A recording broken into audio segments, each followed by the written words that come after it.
When you're balancing an equation, remember that sometimes it works out, and enough times it works out that you can use MENO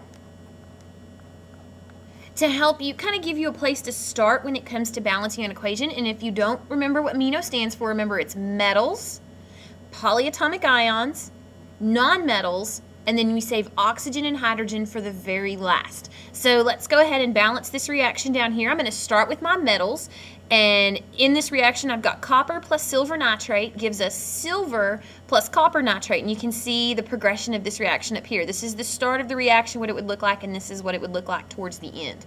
So for copper and silver, those are my two metals. I'm going to go ahead and balance those guys first. And actually looking at this, I see that I've got one copper on the reactant side and one copper on the product side, so copper's good. And then I've got one silver on the reactant side and one silver on the product side, so those guys are both goods. Good. And moving on to the polyatomic ions that go from one side of the equation to the other without changing, I see that I've got a nitrate here in the reactant side, and then I come over to the product side and I see that I have another one. Well, I actually have two nitrates on the product side, so that means I'm going to need to put a 2 out front right here so that I have 2 of those nitrates. And then that's everything, so I can go back and double check to make sure I didn't change anything. Well, I did end up changing my silvers. I now have 2 silvers on the reactant side, so I need to have 2 silvers on the product side. And now you can double check this and see that the whole reaction is balanced.